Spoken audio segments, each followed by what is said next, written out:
नमस्कार। दुनिया भर में और हमारे देश में पिछले कुछ समय में बहुत कुछ हुआ है। तो आज हम यही समझने की कोशिश करेंगे कि ग्लोबल टेंशन से लेकर भारत की अपनी तरक्की तक क्या-क्या बड़ी खबरें रही हैं। आइए एक नजर डालते हैं। हम अपनी बातचीत को 4 हिस्सों में बांटेंगे।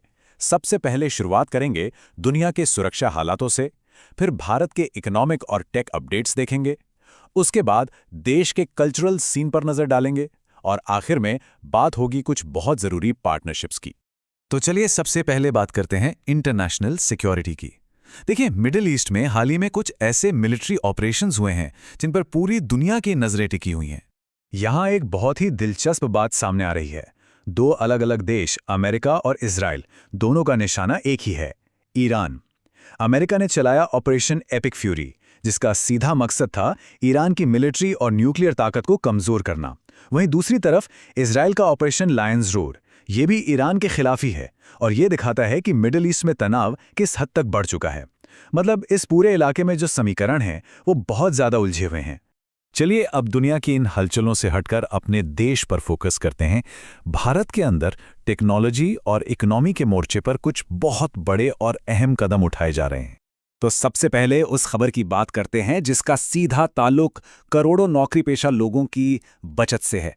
एम्प्लॉयज प्रोविडेंट फंड ऑर्गेनाइजेशन यानी EPFO, हाँ वही संस्था जो हमारी रिटायरमेंट सेविंग्स को मैनेज करती है, उसने 2025-26 के लिए PF डिपॉजिट पर 8.25% की नई ब्याज दर तय की है।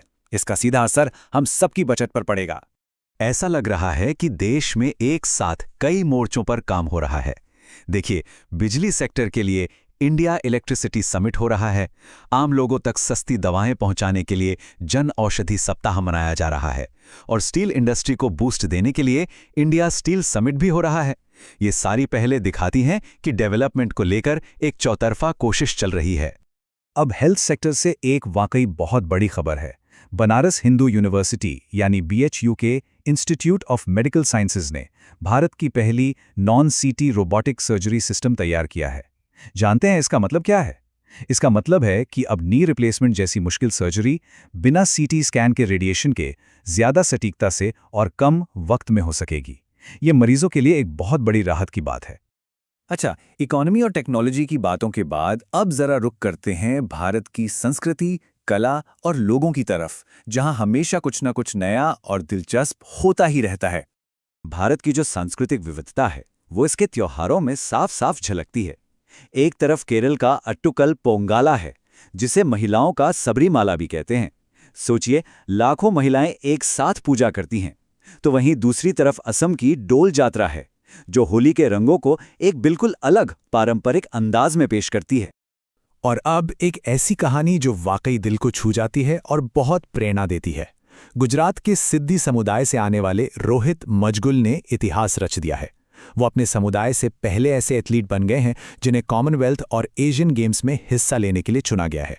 ये सिर्फ एक खेल की जीत नहीं, ये तो पूरे समुदाय के लिए गौरव का एक ऐतिहासिक पल है। कला को सहेजने और उसे बढ़ावा देने की भी कोशिशें हो रही हैं। जैसे ट्राइब्स आर्ट फेस्ट 2026 को ही ले लीजिए। इसमें फिक्की और national gallery of modern art साथ आए हैं, ताकि देश की जो अनमोल आदिवासी कला है उसे दुनिया के सामने एक बड़ा मंच मिल सके। साहित्य की दुनिया से भी एक खबर है।